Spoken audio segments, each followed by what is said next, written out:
એક વખત વશિષ્ઠ ઋષિ શ્રીરામ પાસે આવ્યા છે. શ્રીરામે બહુ સન્માન કરીને એમના ચરણને સ્પર્શ કર્યા અને ચરણામૃતનું પાન કર્યું. મુનિએ કહ્યું, હે રામ, મારી નાની એવી વાત સાંભળ. તમારું આચરણ જોતાં મને મારા અંતરમાં તમારા માટે ઉમળકાનો ભાવ જાગે છે. તમારા આ અમાપ મહિમાને જાણવાને વેદો પણ સમર્થ નથી. તો પછી હે પ્રભુ, હું કેવી રીતે તમને બિરદાવું?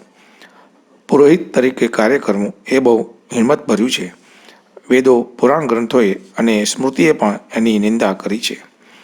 જ્યારે મેં આ કાર્યનો સ્વીકાર કરવાનો ઇનકાર કર્યો ત્યારે બ્રહ્માજીએ મને કહ્યું કે બેટા, તેને આગળ જતાં લાભ થશે, માટે પુરોહિત કાર્યનો સ્વીકાર કર. પરબ્રહ્મ પરમાત્મા પોતે મનુષ્ય દેહ ધરીને રઘુવંશના ભૂષણ સમા એવા તમે રાજા થશો.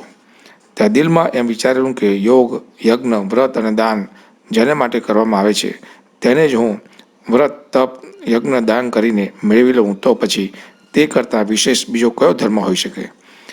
જપ, તપ, નિયમ, યોગ, સ્વધર્મ અનેક વેદોએ જે શુભ કર્મ બતાવ્યા છે તે જ્ઞાન, દયા, દમ, તીર્થસ્નાન વગેરે વગેરે જે ધર્મશાસ્ત્રમાં વર્ણવેલા છે અને સજ્જનો જે ગણાવ્યા કરે છે તે બધાનું અને હે પ્રભુ, અનેક પ્રકારના તંત્ર, વેદ, પુરાણ વગેરે વગેરે વાંચવાનું અને સાંભળવાનું ફળ જો એક જ બતાવેલું છે અને એ બધા જ સાધનોનું ફળ પણ જો એક જ હોય તો તે મને લાગે છે કે આપના ચરણકમળની સેવામાં જ એ લુપ્ત છે. મેલ વડે કોઈ દિવસ મેલ જાય છે? પાણીને દિન રાત વલોવ્યા કરો તો કોઈ દિવસ ઘી નીકળવાનું નથી. હે રામ, પ્રેમ અને ભક્તિના જાપ વિના મનની અંદરનો મેલ કદી જવાનો નથી. તમારા ચરણ કમળમાં પ્રીતિ દાખવે છે એ જ સર્વજ્ઞ છે, તત્વજ્ઞ છે, પંડિત છે અને એ જ માણસ ગુણમંદિરનો પૂજારી અને અખંડ વિજ્ઞાનનો જ્ઞાતા છે અને એ જ સર્વલક્ષણ સ્વામી છે. માટે હે નાથ, હું તમારી પાસે એક જ વરદાન મેળવવાની કામના કરું છું. તે મને કૃપા કરીને આપો. હે પ્રભુ, જન્મ જન્મ મારો તમારા તરફનો ભક્તિભાવ લેશ માત્ર પણ ઓછો થાય નહીં એ મારી કામના છે.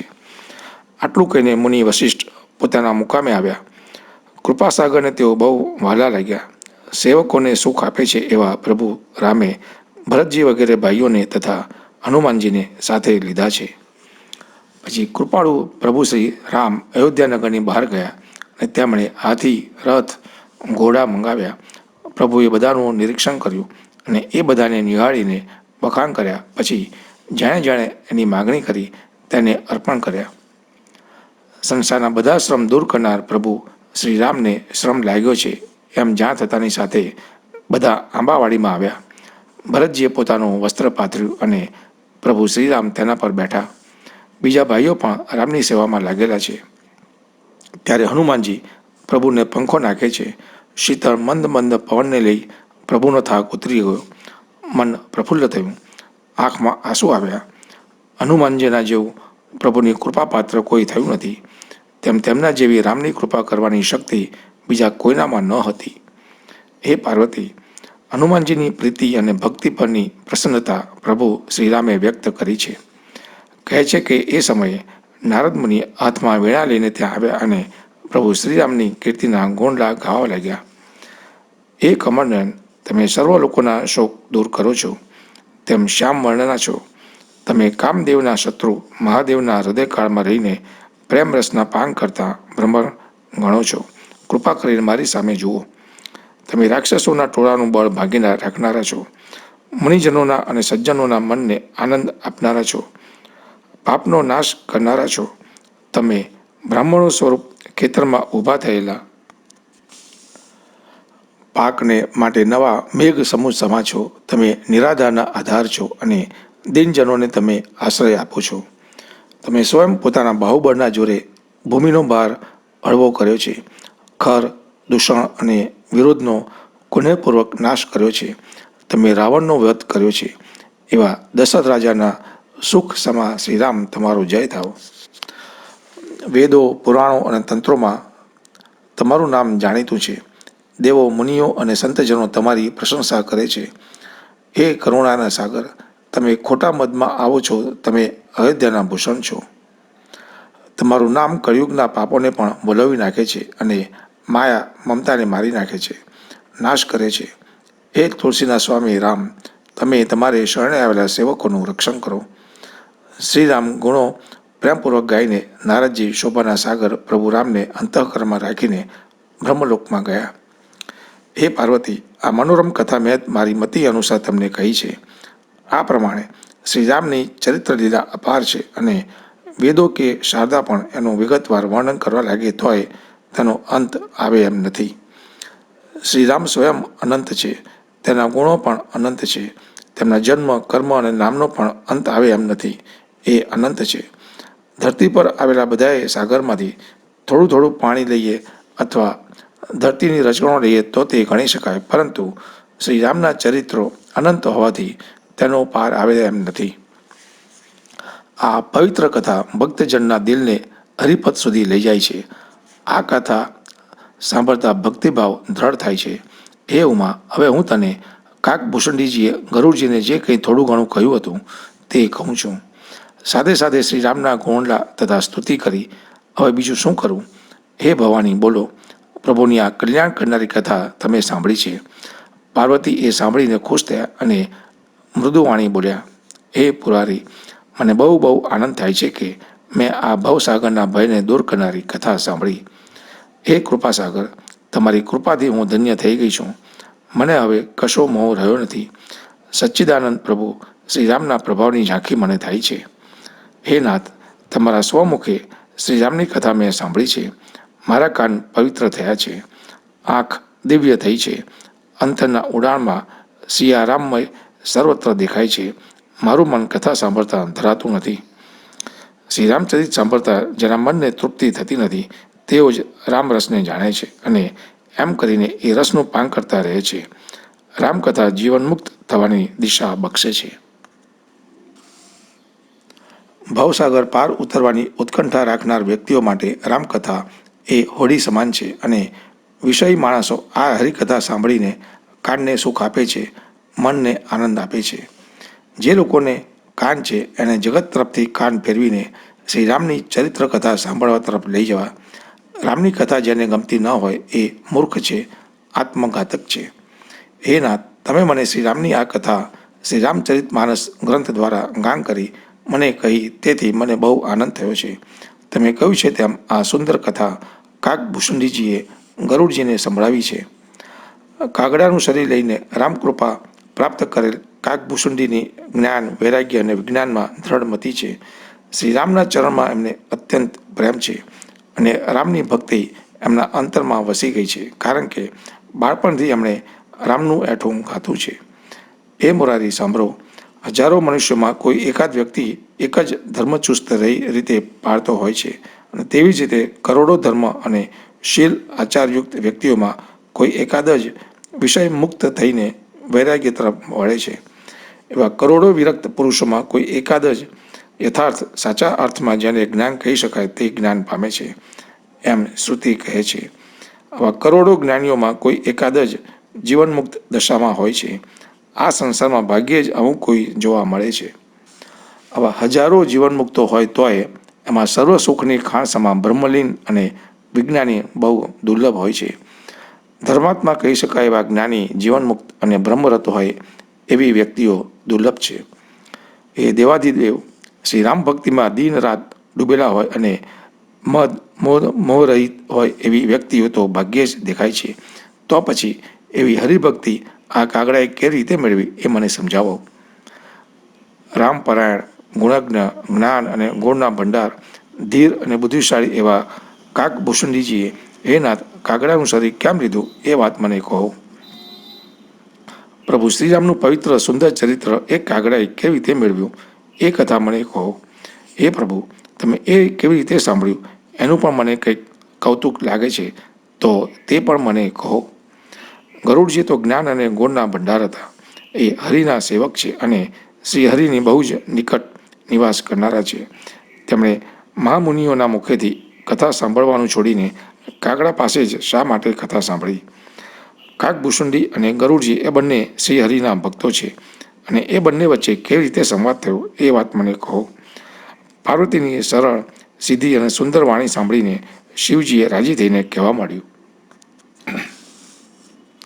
હે સતી, તમે ધન્યવાદને પાત્ર છો.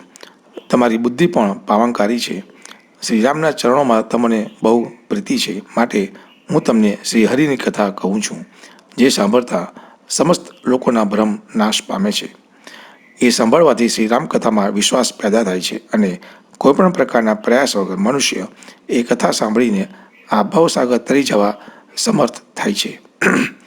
પક્ષીઓના રાજા એવા ગરુડજીએ કાગભૂષુંડીજી પાસે જઈને આ જ પ્રકારના રહસ્યમય પ્રશ્ન પૂછ્યા હતા. એ બધું હું તમને કહું છું. હે ઉમા, તમે આદર સાથે અને બહુ જ ધ્યાન દઈને મન એકાગ્ર કરીને સાંભળો. હે સુલોચના, હે સોમુખી, પહેલાં આ કથા મેં જે રીતે સાંભળી હતી એ પ્રસંગની વાત સંભળાવું છું. એ વખતે તમે દક્ષ પ્રજાપતિને ત્યાં સતી નામે જન્મ્યા હતા. દક્ષના યજ્ઞમાં તમારા પિતા દ્વારા તમારું અપમાન થયું અને અતિ ક્રોધમાં આવી જઈને તમે ત્યાં તત્કાળ તમારા પ્રાણની આહુતિ આપી હતી. મારા અનુચરોએ યજ્ઞમાં પછી ભાંગફોડની ક્રિયા કરવા માંડી. એ આખો પ્રસંગ તમે જાણો છો. એ વખતે મારા મનમાં બહુ શોક થયો. હે પ્રિયા, તમારા વિયોગમાં હું પણ બહુ દુઃખી થઈ ગયો. તેથી મારું મન ક્યાંય પણ ઠરતું ન હતું.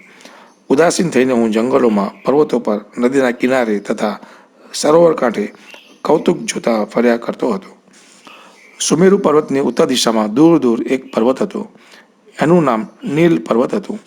એને સુંદર અને સોનેરી 4 શિખરો હતા. મને એ બધા બહુ ગમતા હતા. એ 4 શિખરો પર એક એક વિશાળ વડ, પીપળો, પાકર અને આંબાના ઝાડ હતા. આ પર્વત પર એક સુંદર સરોવર પણ હતું. એમાં ઉતરવા માટેના પગથિયા પણ મણીઓના બનાવેલા હતા.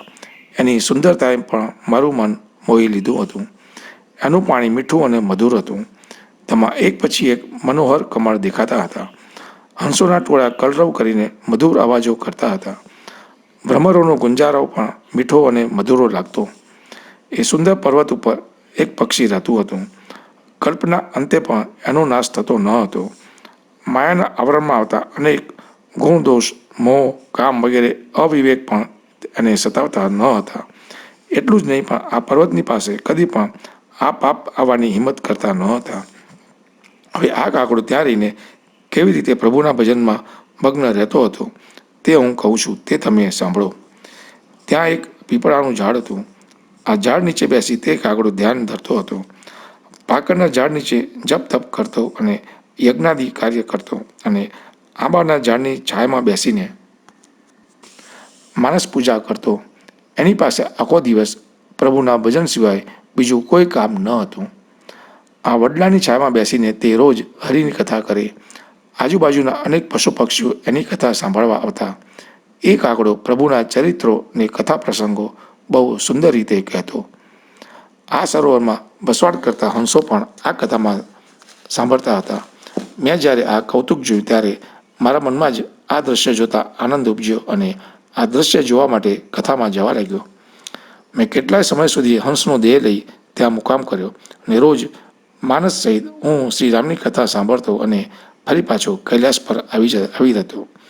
એ ગિરિજા, એ પાર્વતી, હું એ પક્ષી પાસે ક્યારે ગયો તેની વાત મેં તને કરી. હવે પક્ષીઓના રાજા ગરુડજી કાગભૂષુંડી પાસે શા માટે ગયા તે કથા કહું છું.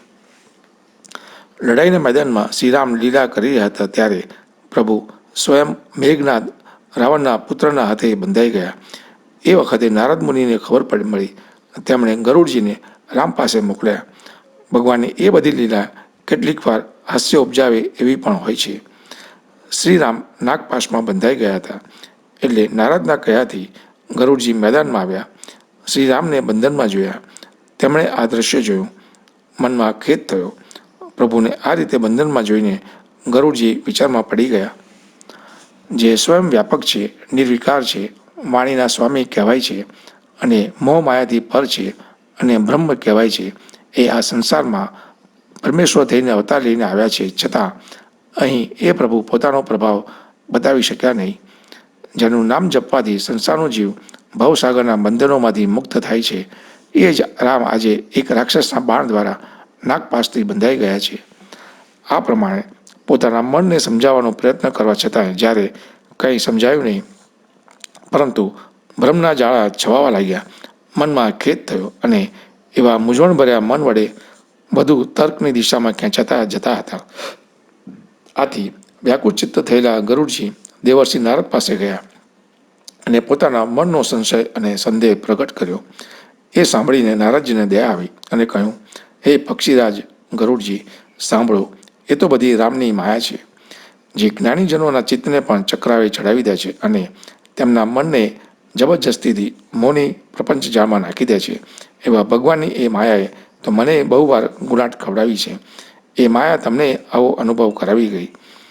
તમારા અંતઃકરમાં પણ મોહનું આવરણ ઊભું થયું.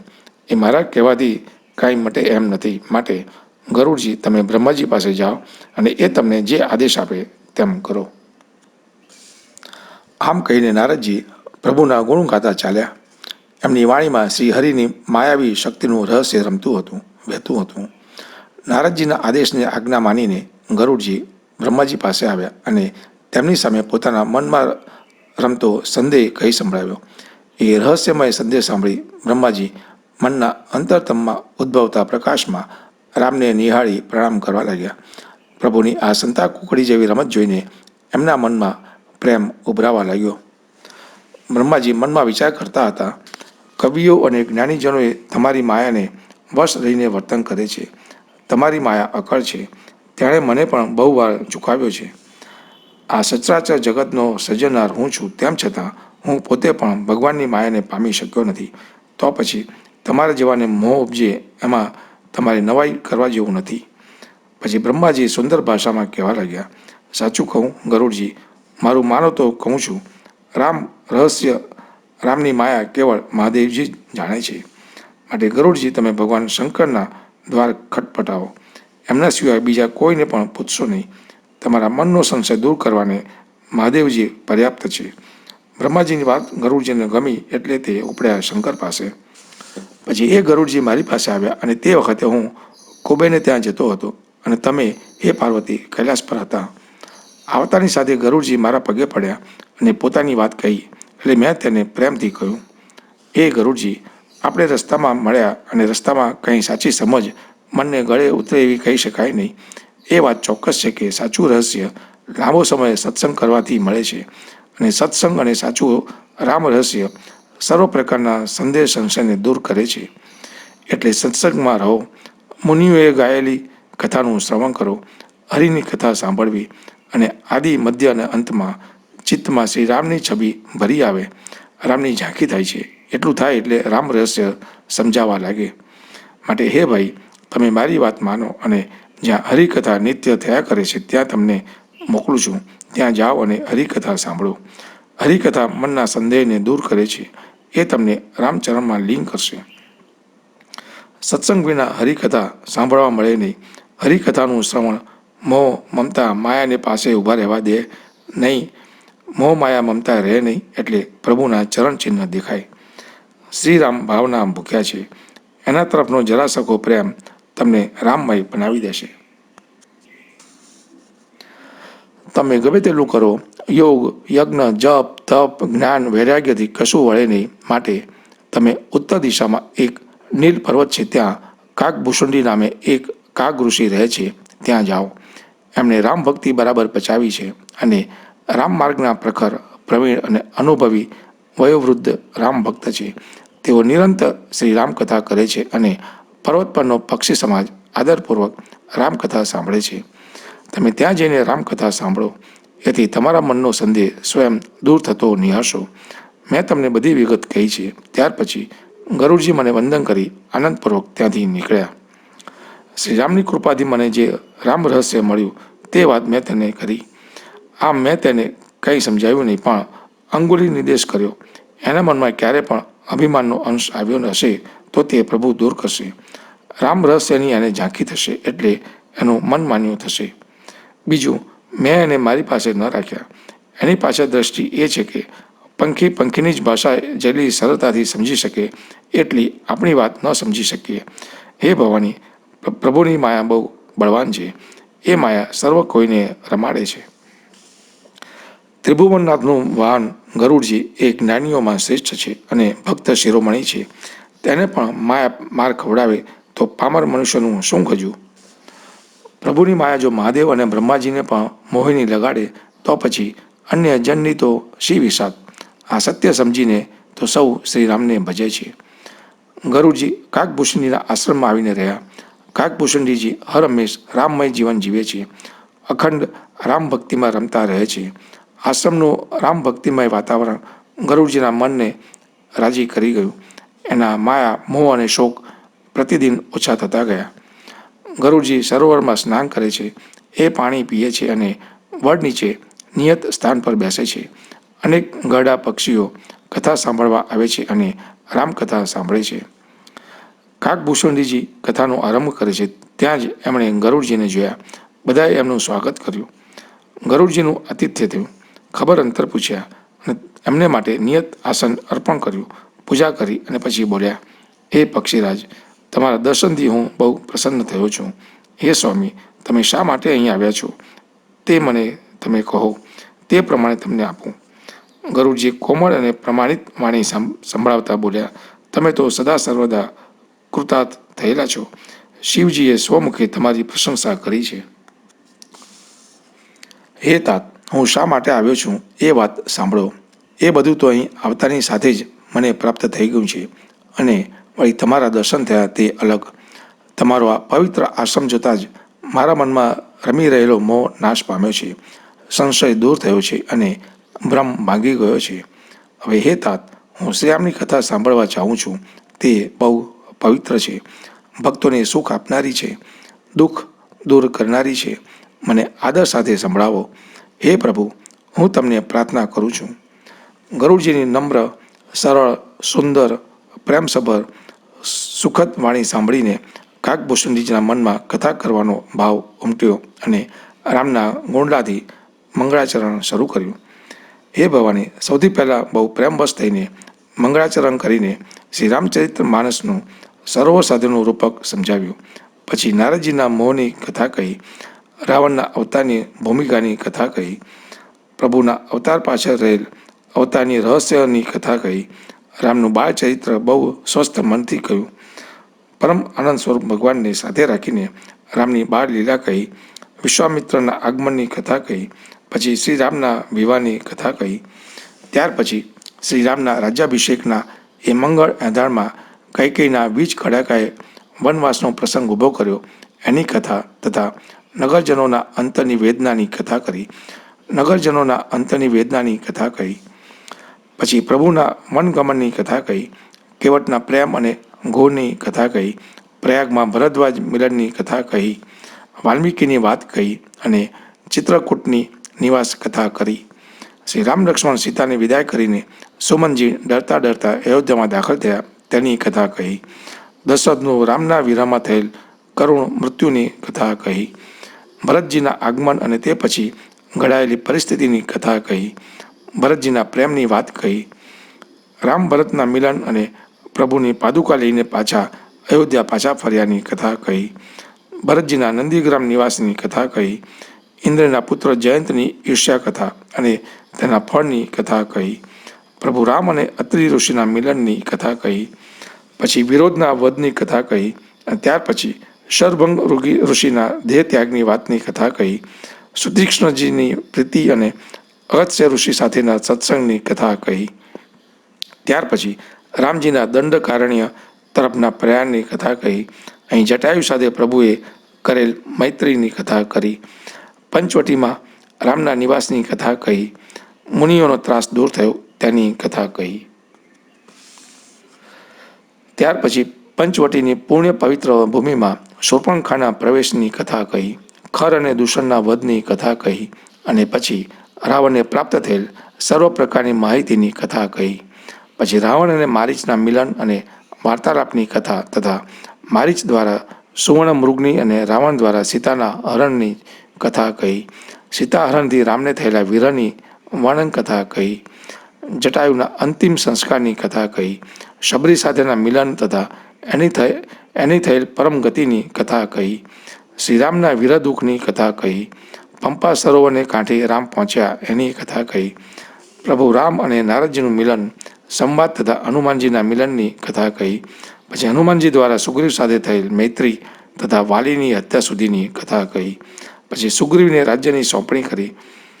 રાજતિલક કરીને પ્રભુ રામે ચાતુર્માસ કરવા માટે પ્રવર્ષણ પર્વત પર મુકામ કર્યાની કથા કહી. વર્ષા ઋતુ અને શરદ ઋતુની ગતિવિધિ તથા રામના ક્રોધની તથા વાનરોના મનમાં વ્યાપેલા ભયની કથા કહી. પછી સુગ્રીવે વાનરોની જુદી જુદી ટોળીને સીતાની શોધના સોંપેલા કાર્યની કથા કહી.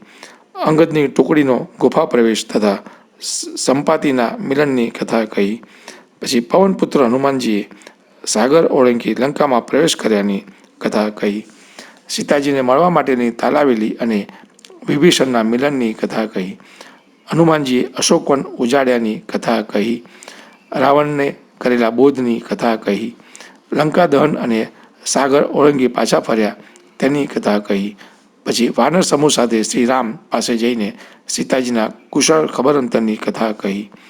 શ્રીરામ પોતાના રસાલા સાથે સમુદ્રનું ગર્વખંડન કરીને પછી સેતુબંધની કથા કહી.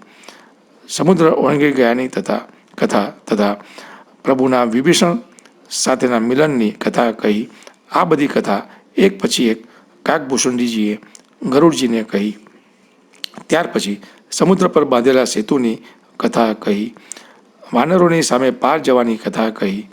અંગદનું રાવણ પાસે એક સુલે સૂચન લઈને જવાની કથા કહી. પછી રાક્ષસો અને વાનર સમુદાય વચ્ચેની અથડામણની કથા કહી.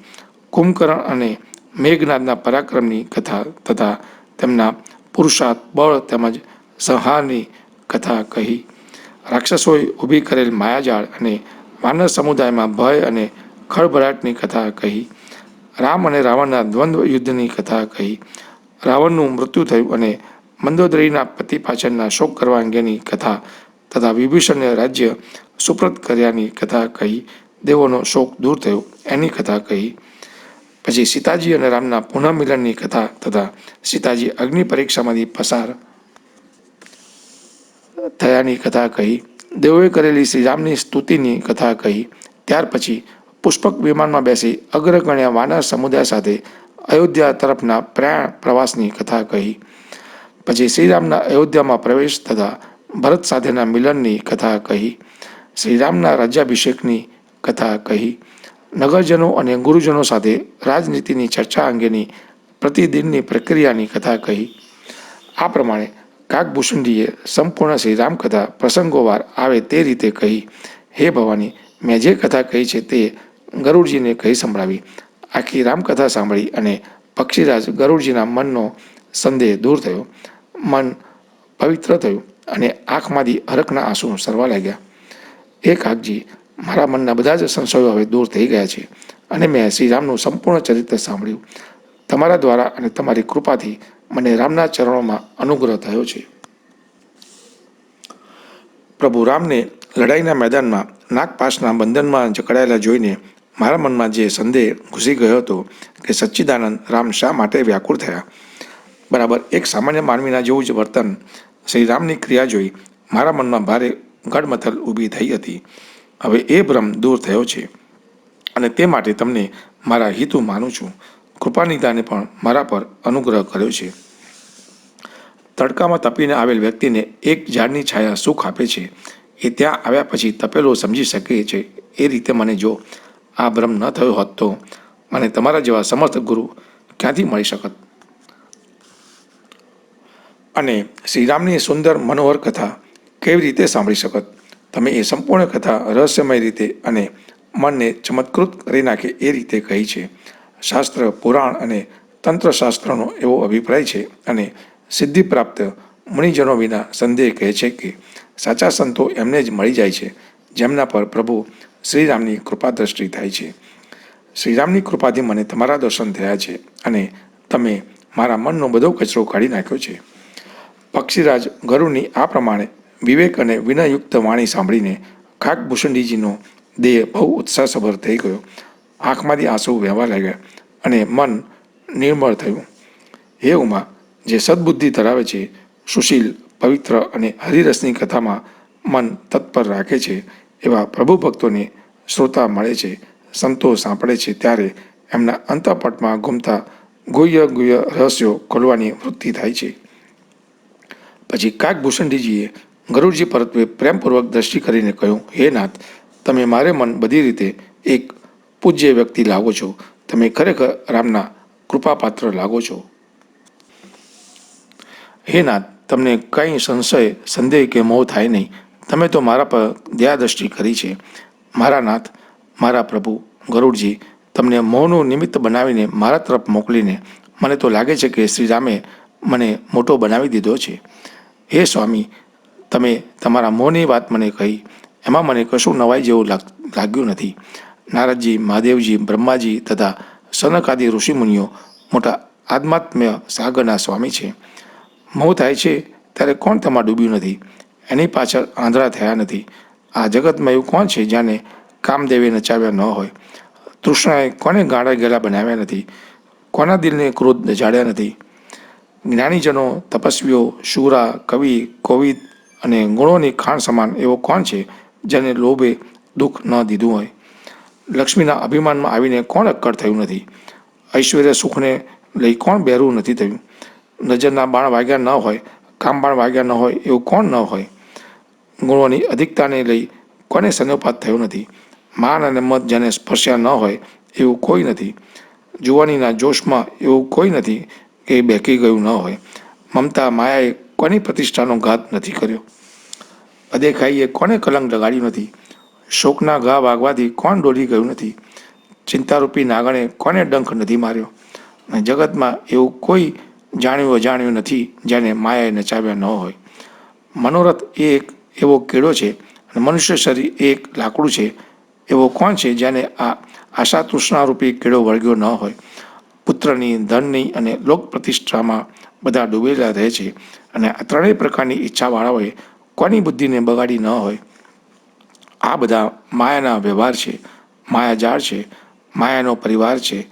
એ માયા બહુ પ્રબળ છે, એનો પાર કોઈ પામી શકે એમ નથી. બ્રહ્માજી અને મહાદેવ પણ આ માયાથી ડરે છે, તો પછી એની સામે બીજાનું શું ગજું? આ સંસારમાં માયાની જાળ સર્વત્ર વ્યાપેલી છે અને કામાદિ તેના સેનાપતિઓ છે અને કપટ, પાખંડ, પ્રપંચ વગેરે એના સૈનિકો છે. એ માયા શ્રીરામની દાસી છે એમ કહું તોય નકામું છે, પરંતુ હું પ્રતિજ્ઞાપૂર્વક એટલું તો અવશ્ય કહી શકું કે રામની કૃપા વગર આ માયાથી જીવ મુક્ત થતો નથી. એ સચ્ચિદાનંદ શ્રીરામ તો અજન્મા છે, વિજ્ઞાન સ્વરૂપ છે, રૂપ અને બળના ધામ, સર્વવ્યાપક અને સર્વરૂપ છે, અનંત અને અમોઘ શક્તિ એવા ભગવાન છે. એ જ નિર્ગુણ છે, વાણી અને ઇન્દ્રિયથી પર છે, સમદર્શી છે, નિર્દોષ છે, અજેય છે, નિર્મળ છે, નિરાકાર છે, નિર્મોહી છે, નિત્ય નિરંજન છે, સુખના સાગર છે. પ્રકૃતિથી પર એવા પ્રભુ સૌના અંતઃકરણમાં વસેલા છે. એ ઈચ્છા રહિત, વિકાર રહિત, અવિનાશી બ્રહ્મ છે. એમાં મોહનું કોઈ કારણ નથી. સૂર્યની સામે જવાની હિંમત અંધકાર કરી શકે નહીં. પ્રભુ શ્રીરામે ભક્તોને માટે રાજાનો વેશ લીધો અને સામાન્ય માણસ જેવી પરમ પાવન લીલા કરી. જેમ કોઈ નટ અનેક પ્રકારના વેશ લઈને પાત્ર ભજવે છે પણ પોતે કંઈ તે પાત્ર હોતો નથી, તેમ આ રામની લીલા છે. એ ગરુડજી, રામની આ લીલા રાક્ષસોને મોંમાં નાખે એવી છે, ભક્તજનોને માટે સુખકર છે. જે મનુષ્ય કુબુદ્ધિ હોય, વિષયમાં ડૂબેલા હોય, તે પ્રભુ ઉપર ગમે તેમ મોહ આક્ષેપ કરે છે. આંખમાં કમળો થયો હોય તેને ચંદ્ર પીળો લાગે છે.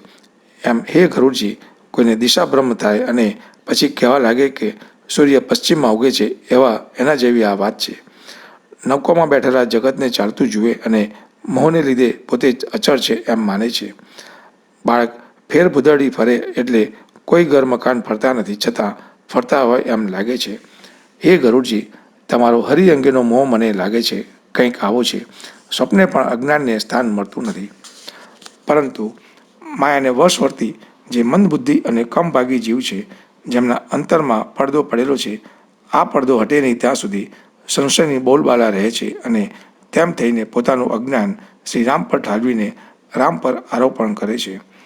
કામ, ક્રોધ, લોભ અને મદમાં મશગુલ અને દુઃખ સ્વરૂપ ઘરમાં જેનું મન આસક્ત છે એવા મૂર્ખ લોકો શ્રીરામને કેવી રીતે સમજી શકે? આ લોકોમાં કૂપ મંડુકતા છે. એમને તો અંધકારના કૂવા જ ગમે છે. રામનું નિર્ગુણ સ્વરૂપ જલ્દી સમજી શકાય એટલું સરળ છે. સગુણ રૂપને કોઈ જાણતું નથી, એટલે એ રામ સગુણ ભગવાનના સુગમ અને અગમ્ય, સારી રીતે સમજાય અને ન સમજાય એવા ચરિત્રોની લીલા મુનિજનોના મનમાં પણ ભ્રમજાળ ઊભી કરે છે. માટે હે ગરુડજી, શ્રીરામની પ્રભુતાની અજોડ કથા હું મારી બુદ્ધિ પ્રમાણે કહું છું, તે તમે સાંભળો. હે પ્રભુ, જે રીતે મારા મનમાં ભ્રમણા ઊભી થઈ છે તે બધી કથા હું તમને કહું છું. હે તાત, તમે તો રામની કૃપાના અધિકારી વ્યક્તિ છો. તમને શ્રી હરિના ગુણ ગાવામાં રસ પણ અધિક છે અને મારા મનને પણ એથી સુખ મળે છે. માટે હું તમારાથી કશું જ છુપાવવાનો નથી અને પ્રભુનું રહસ્ય તમને કહું છું. શ્રીરામનો સ્વભાવ સહજ સરળ છે. પોતાના ભક્તમાં કદી અભિમાનનો અંશ રહેવા દેતા નથી. સંસારનું મૂળ અભિમાન એ અનેક રીતે દુઃખદાયી છે અને શોક આપનારું છે. રામને પોતાના સેવકો પર બહુ મમતા હોય છે, તેથી પણ કૃપાનિધિ અભિમાન પોતાના સેવકમાં રહેવા દેતા નથી. જેમ બાળકના શરીર પર ગુમડું થાય અને માતા કઠોર બનીને એ ગુમડાને ચીરાવી નાખે છે. બાળક એ દુઃખને લઈને રડે છે, પરંતુ તેના દુઃખ દર્દનો નાશ કરવાની એકમાત્ર ઈચ્છા રાખીને માતા બાળકના એ રુદન અને ચીસોને ગણકારતી નથી. એ જ રીતે શ્રીરામ પણ સેવકના અભિમાનને તેની ભલાઈ માટે હરી લે છે. તુલસી કહે છે કે આવા પ્રભુને મનની બધી ભ્રમણાઓ ત્યજીને કેમ ભજતા નથી. હે ગરુડજી, શ્રીરામની કૃપાની વાત કહું છું તે તમે સાંભળો. સાથે સાથે એમાં જડતાની વાત પણ સમાય છે. એ સમગ્ર વાત તમને હું કહું છું. આ સંસારમાં પ્રભુ માનવદેહ ધારણ કરીને પ્રગટ થાય છે અને પોતાના ભક્તજનોના મનને રાજી કરવાને ઘણી ઘણી લીલા કરે છે. ત્યારે હું અયોધ્યાનગરમાં જાઉં છું અને પ્રભુ રામની બાળસુલભ લીલાને જોઈને આનંદનો અનુભવ લઉં છું. ત્યાં જઈ સ્વયં રામ જન્મના આ મહોત્સવને જોઉં છું અને મારા અંતઃકરણના લોભને વશ થઈને 5 વર્ષ સુધી ત્યાં રોકાઈ જાઉં છું. હે ગરુડજી, મારા ઈષ્ટદેવ બાળક રામ છે. એના દેહની કાંતિ કામદેવ સમાન સુંદર અને મનોહર છે. પ્રભુના મુખનું દર્શન કરું છું ત્યારે મારી જાતને ધન્ય કરી મને પોતાને કૃતાર્થ થયેલ માનું છું. પ્રભુ રામની સાથે હું કાગડો ત્યાં જઈને રોજ રમું છું. પ્રભુ રામ જ્યાં જ્યાં જાય છે, ફરે છે, રમે છે, ત્યાં એમની સાથે જ ઉડીને જાઉં છું. એના આંગણામાં પ્રભુના હાથમાંથી જે કંઈ જમીન પર પડે તે હું ઉચકીને ખાઈ જાઉં છું. કેટલીક વાર એના નાનકડા હાથમાંથી હું થોડીક ઝૂંટવી પણ લઉં છું. એકવાર શ્રીરામે આ પ્રકારે ઘણી લીલા કરી. એ બધી લીલાઓ જ્યારે સ્મૃતિ પટે આવતી હતી ત્યારે મન આનંદથી ધરાતું ન હતું. કાકભૂષણજીજી કહે છે, હે ગરુડજી, શ્રીરામની લીલા સેવકોને ભક્તજનોના મનને રંજન કરે છે. રામનો મહેલ બહુ સુંદર હતો અને તેમાં સોનેરી અને મણિથી યુક્ત દિવાલ હતી. એના આંગણાની સુંદરતાનું વર્ણન કરવાનું બળ કોઈનામાં નથી. એ આંગણામાં ચારે ભાઈઓ સાથે મળીને રમતા હતા. શ્રીરામ માતા પિતાના મનને સુખ મળે એ રીતે બાળક જે ક્રિયાકલાપ કરે છે તેમ રોજ કરતા. મકરતમણી સમા રમા શ્યામ સુંદર લાગતા હતા. એનું શરીર કામદેવ જેવું લાગતું. પગની લાલાશ કમરને ભૂલાવી દેતી. પગની આંગળીઓ અને નખની કાંતિને પણ ઝાંખી પાડી દે તેવી હતી. પગના તળિયામાં સુંદર ચિહ્નો દેખાતા હતા. પગની ઝાંઝરી ચાલે ત્યારે કર્ણમધુર અવાજ કરતી. કેડ પર કંદોરો શોભતો હતો. કંદોરા પર ઘૂઘરીઓ રણકાર કરતી હતી. પેટ પર 3 રેખા પડતી હતી. નાભી સુંદર અને ઊંડી હતી.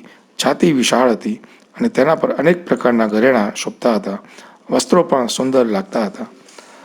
હાથની હથેળી લાલ હતી. આંગળીઓ અને નખ શોભામાં અભિવૃદ્ધિ કરતા હતા. બાહુઓ પર બાજુબંધ અને સુંદર ઘરેણાં શોભતા હતા. ખભા સિંહની અદાને ભૂલાવી દે એવા હતા. ગળું શંખને શરમાવે એવું હતું. હડપચી અણીદાર અને સુંદર હતી. આ નાના રામ તોતડી બોલીમાં ગમે તેમ સમજ ન પડે એવું બોલતા. હાથ સુંદર હતા. હોઠ લાલ હતા અને 2 દાંત દાડમની કળીને લજાવે તેવા હતા. સુંદર ગાલ હતા. મનોહર અણીદાર નાક હતું અને હસતા ત્યારે ચંદ્રકિરણ વેરાતા હોય એમ લાગતું હતું. આંખ નીલકમળ જેવી છે. કપાળમાં ગોરોચનનું તિલક શોભામાં વૃદ્ધિ કરતું હતું. તિરછી ભ્રમર વાન સુંદર અને ઘાટીલા અને કાળા વાંકડિયા લાગતા હતા. પ્રભુ રામના શરીર પર પીળા રંગનું જબલું સુંદર લાગતું હતું. રામનો હસવાનો અવાજ અને એની ચાલવાની લઢણ સૌના મનને બહુ પ્રિય લાગે એવા હતા. દશરથજી આંગણામાં નાચતા રામ ખેલકૂદ કરતા બાળ રામને જોઈ રાજી રાજી થતા હતા. કાગભૂષણજીજી સાથે રામ રમતા. રામ કાગડા પાસે જાય, કાગડો ઉડી જાય, એમ બંને એકબીજા સાથે રોજ રમે. એનું વર્ણન કરતાં મને સંકોચ થાય છે. જ્યારે કકળાટ કરીને મને પકડવા દોડે છે ત્યારે હું ત્યાંથી ઉડી જાઉં છું. ત્યારે તે મને ડીંગો બતાવે છે. હું પ્રભુની પાસે જાઉં કે તરત પ્રભુ હસે છે, અને સહેજ આગે ખસી જાઉં છું કે તરત રડવાનું શરૂ. પછી તો હું પ્રભુના ચરણ સ્પર્શ કરવા એકદમ નજીકમાં જાઉં છું કે તરત જ મારી સામે જોતાં જોતાં દોડી આવે છે. પ્રભુની આ બાલ સુભગ લીલા જોઈને મને મોહ થતાં સંકોચ થતો કે સચ્ચિદાનંદ પ્રભુ લીલા કરે અને તે મારી પાસે અને હું જોયા કરું, એ કેટલું અદ્ભુત કહેવાય. હે ગરુડજી, મારા મનમાં આટલી શંકા થઈ એટલે તો પ્રભુએ પોતાની માયા દેખાડી, પરંતુ એ માટે સર્વ કોઈને શંકા રહે, સર્વના મનને કુતૂહલ સાથે આનંદ આપે એવી છે. હે ગરુડજી, આમાં બીજું કોઈ કારણ પણ કંઈક આ રીતનું લાગે છે. સીતાજીના સ્વામી રામ એક અખંડ જ્ઞાન છે અને આ સંસારના જીવો બધા માયાને આધીન વર્તે છે. અને જો જીવને આ અખંડ જ્ઞાન લાદે તો પછી જીવ અને શિવ વચ્ચેનું અંતર સહેજ રહે જ નહીં. જીવન માયાને આધીન છે અને અભિમાન જાગે છે. માયા ફક્ત ઈશ્વરને વશ રહે છે. આમ જીવ પરવશ છે અને રામ સ્વતંત્ર છે. જીવ અસંખ્ય છે અને રામ એક અખંડ છે, અદ્વિતીય છે. માયાને લઈ આ બધા ભેદ લાગે છે. પ્રભુ ભજન કરવાથી માયા પાસે આવી શક્તિ નથી. ઈશ્વરની ઈચ્છા સિવાય ભજનની વૃત્તિ જીવને થતી નથી.